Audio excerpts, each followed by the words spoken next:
Thank you all for laboring on Labor Day. You're really going the extra mile. I want to just wish the American people a happy Labor Day. It's actually my favorite holiday because at the White House here, I'm the director of the Office of Trade and Manufacturing Policy, and my job is actually to make sure blue-collar America in particular is fully employed and has their wages rising. So I just wanted to give you a little report card for President Trump in the first 6 and 7 months of this administration.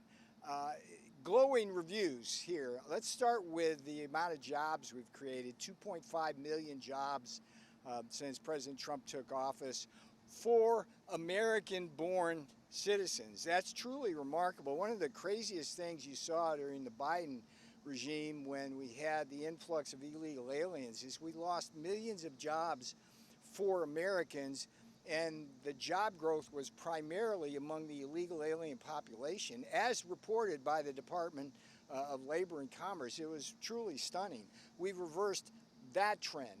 Now, one of the most important metrics for workers, and the one I follow the most closely, is whether real wages are rising, which is to say whether the wage growth is outpacing inflation. During the Biden regime, you had 26 straight months where inflation rose faster than wages. That's just death knell for blue-collar workers. So far, we're up 1.4% annually, second fastest in American history. And every single month, real wages have gone up in the Trump administration. Inflation is trending below 2%. So that's an incredibly stellar performance. What else can I tell you? Well, if you look at the big, beautiful bill, here's what's coming. We're going to have an average of $15,000 tax cuts for blue-collar and middle America. That's a good deal. We're going to have $63 billion in benefits for no tax on overtime for seniors. The no tax on tips, no tax on overtime is going to mean $1,500 a year more in the pockets of service workers. So that's a really big deal. And the last thing I'll tell you in terms of the statistics, $8 trillion have come into this country in terms of pledged investment. And why is that important? From an economist's point of view, I can tell you that when you have investment, you have an increase in productivity, and productivity increases is the key to wage increases. So the future is very bright. Now, let's shift gears a little bit. I know you want to ask some questions about the court decision on Friday. I heard one of your colleagues talking about that to the world. This case is arguably the single most important economic case that has ever come before the Supreme Court.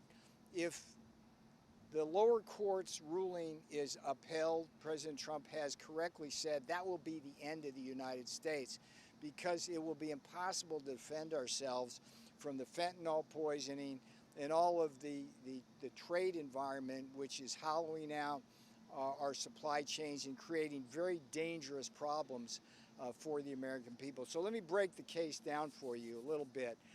There's a piece in the Washington Times that's out online today. It'll be in print tomorrow. I urge you to read.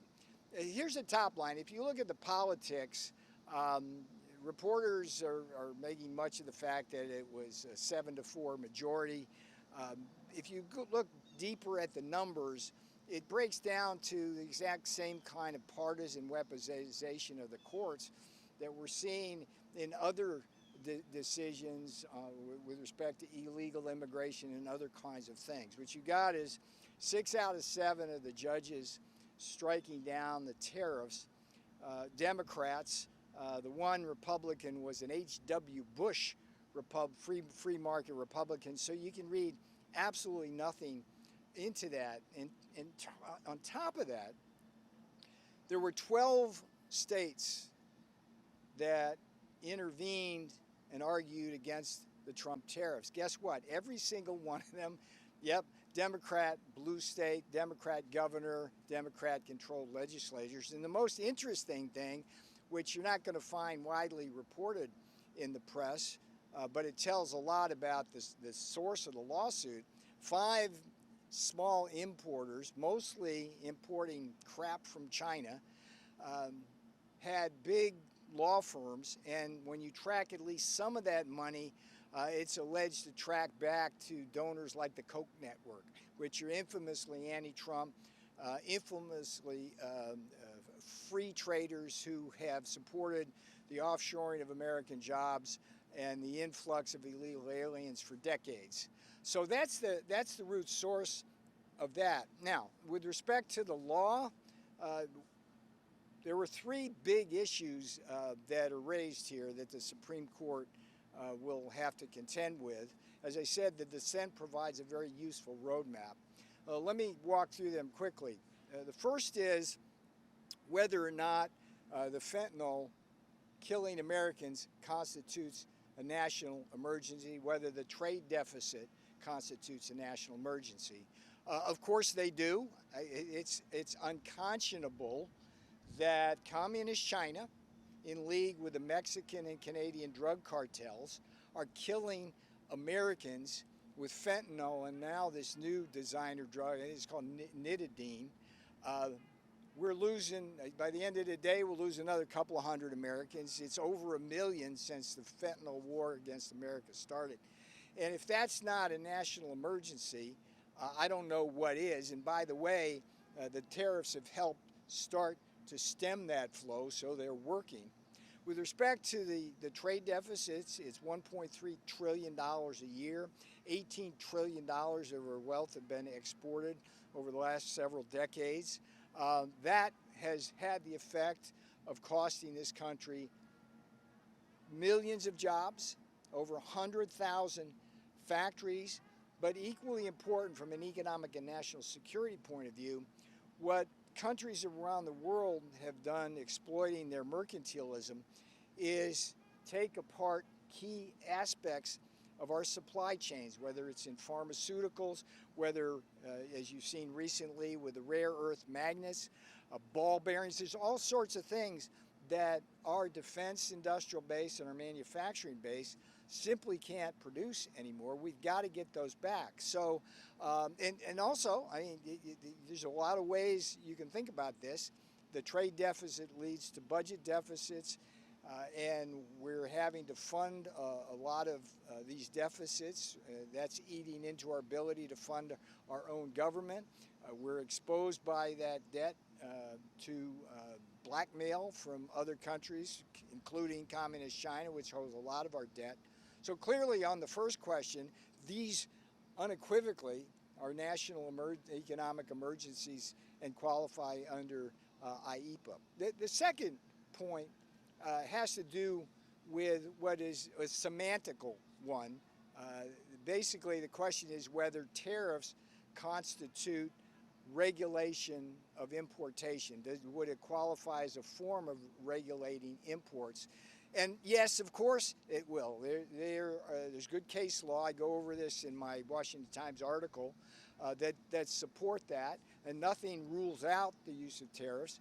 And I think we're on very solid ground there. There was a third issue raised, which I think was a clear red herring, which is the claim by the majority, the partisan Democrat majority, that because the tariffs were alleged to be permanent, that isn't covered by IEEPA. The claim is ridiculous. Neither Howard Lutnick, Jamison Greer, Scott Bessent, myself, or the president himself ever said that these tariffs were permanent. If in fact people stop dying from communist, Chinese, Mexican, Canadian drug cartel fentanyl tomorrow, the tariffs would be lifted. We would have no reason to do it. By the same token, as soon as our trade deficit went away tomorrow, tariffs would be lifted. And by the way, bury the lead, every single year we have to revisit these tariffs with Congress. So that argument doesn't hunt as well. So on all three of those grounds, I think we're in very good shape. Bottom line is we're optimistic that the Supreme Court will rule on this. We don't have to, the tariffs will remain in place at least to October and perhaps beyond until the Supreme Court rules on this. Again, President Trump has said correctly, if the court does not uphold the Trump tariffs, it will be the end of this country. We will lose all sorts of bargaining power, and the rest of the world will continue to do what it has been doing, have its way with us. Okay, take some questions. A couple questions. Yes, for you. ma'am. Are you concerned at all about this show of unity between Putin, Xi, and Modi? And then the second follow-up, we saw Trump truth about India, saying Sure. that they're going to cut those tariffs to nothing. Can you fill us in on the status of where trade is right now with India, the negotiations? Here's what I can tell you, and again, I'd refer you to the article I wrote in the Financial Times on this, which goes into it. Here's the problem with India. It's a two-pronged problem. There's 50% tariffs on India. 25% of them is the reciprocal tariff because of unfair trade. 25% is the fact that India is buying oil from Russia. So start with the reciprocal trade tariffs. The problem is that India literally is the Maharaja of tariffs. It has the highest tariffs of any major country in the world, and it's in denial about that. It tries to tell everybody out there that that's not true when it is demonstrably true. So they should engage with us. They haven't done that as Japan, Korea, the Philippines, Indonesia, the European Union has. They simply think they continue having their way with us. President Trump's not going to allow that. Now, with respect to the tariffs, the 25% tariffs on India's buying oil from Russia, this is an incredible situation. Every one of you, when you report this story, should report the following fact. This is the first fact. India, for all practical purposes, did not buy any oil to speak of from Russia before Russia invaded Ukraine in February 2022. How many of you knew that? Probably not many.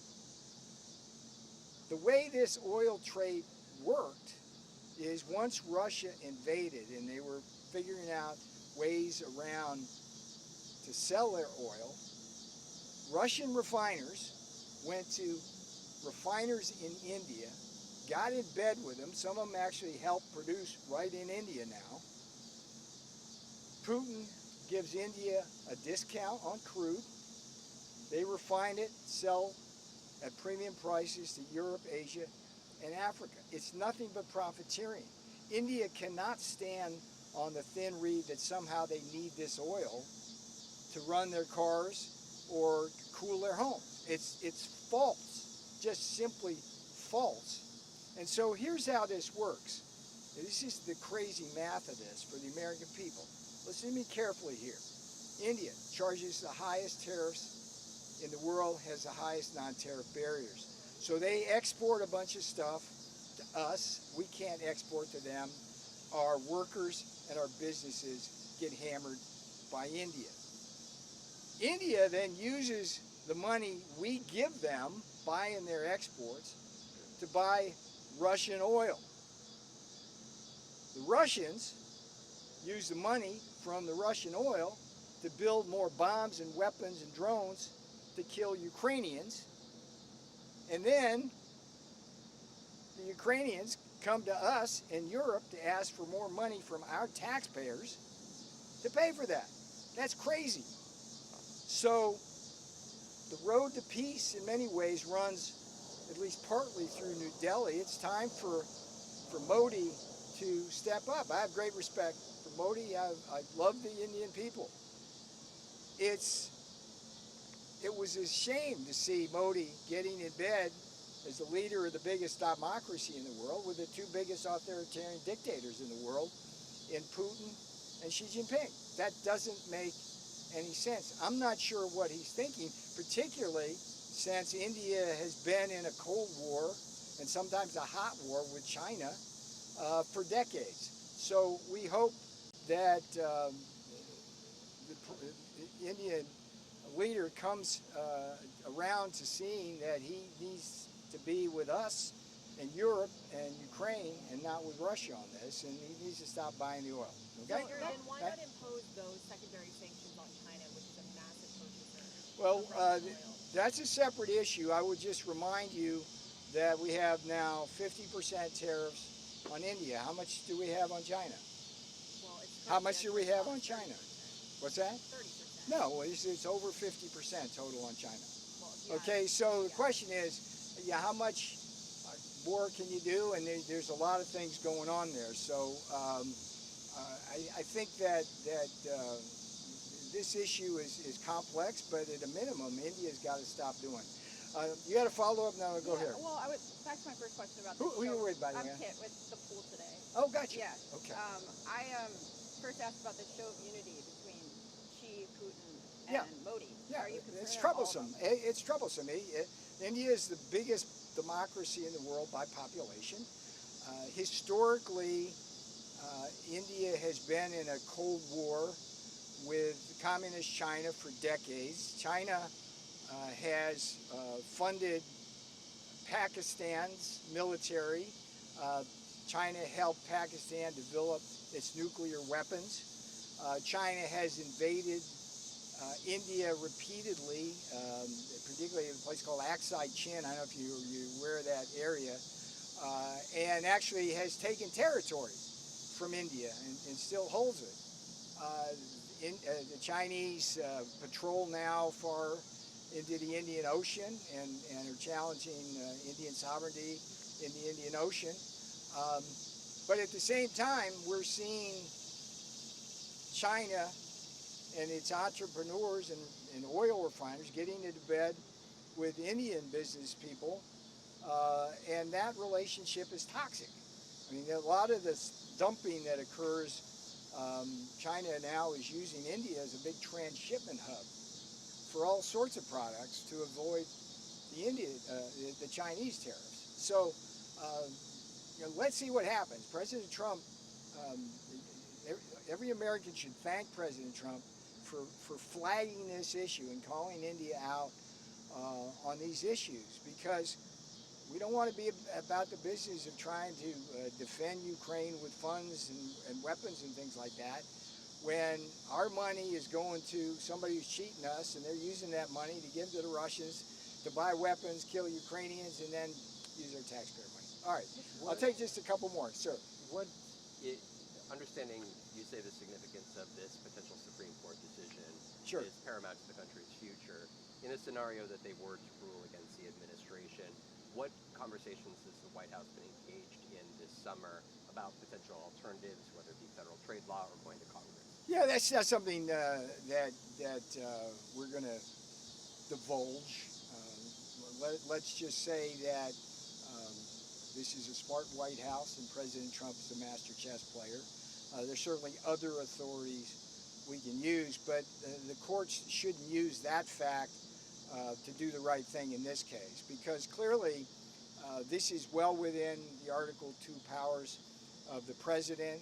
He's demonstrated through the use of this power just how effective he can be. I mean, it's like the most incredibly effective negotiating tool that we've ever seen a president wield. So again, let's see what happens. Have Speaker Johnson and Leader Thune been engaged? I have no insight on that. I'm sure that's the case. My job is apropos Labor Day is to make sure I'm doing the best I can to help the boss create jobs for blue-collar America. Yes, ma'am. Navarro, the de down minimis here. rating, the de minimis Yes, de loophole minimis. has now been closed, and you have shippers from Asia and Europe Yes. who have canceled shipments Yes. to the U.S. So what is your message to Americans who see canceled orders, delayed shipments, and higher prices?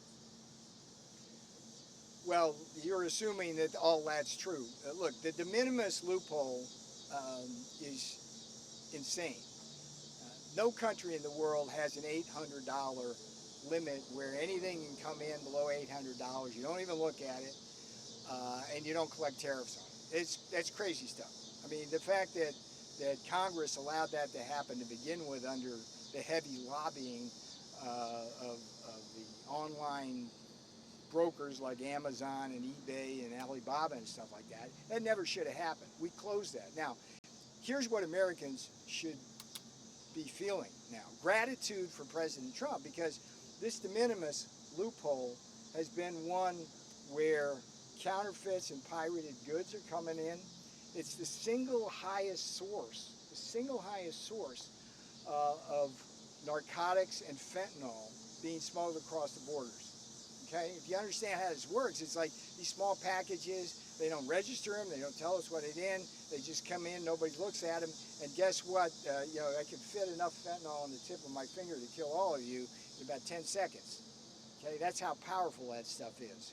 So this is a good deal. It's going to raise tens of billions of dollars every year, just closing that loophole. Congratulations to President Trump. It's just another way of celebrating Labor Day. Because it's like when I was in the first job, I'll give you a little background.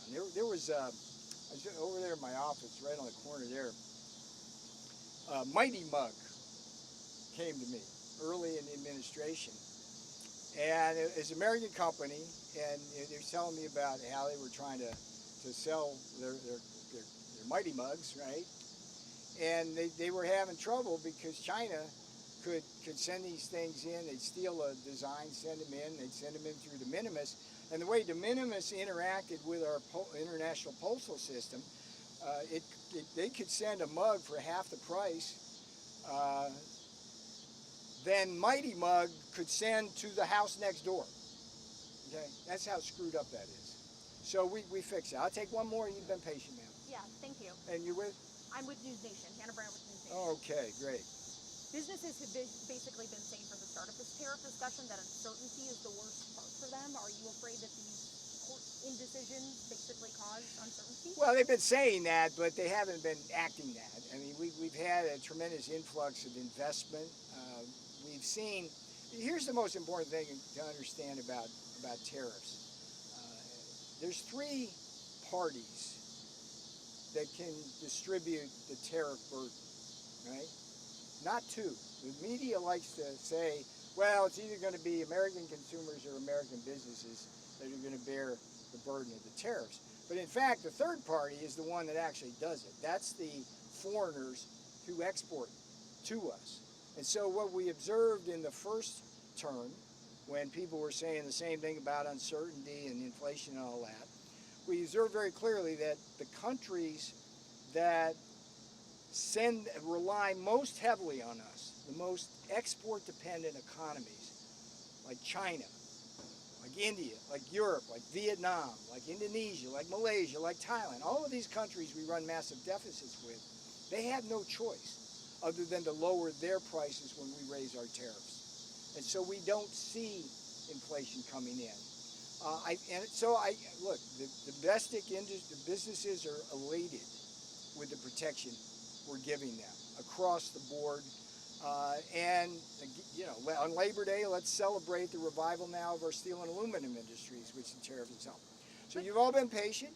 Sorry, don't you see that as a gamble the administration is taking, that the burden won't fall on businesses and American consumers? It's not a gamble. It's economics, and we know where the burden goes. I mean, the problem is when you ask me that question, if you were asking me the question in 2018 after we put the China tariffs in, I'd have to speculate as an economist. But the problem is now, for those who make that criticism, was we have the data. It just didn't happen. China ate the whole damn thing. And they're going to do it again, just like all these other countries are going to do it. And it's just a beautiful thing for the American people. America, we love you here at the White House. Happy Labor Day. And I'll be back tomorrow or the next day. Quickly on the de minimis, do you see a scenario where that ever comes back? No. Or it's gone? No.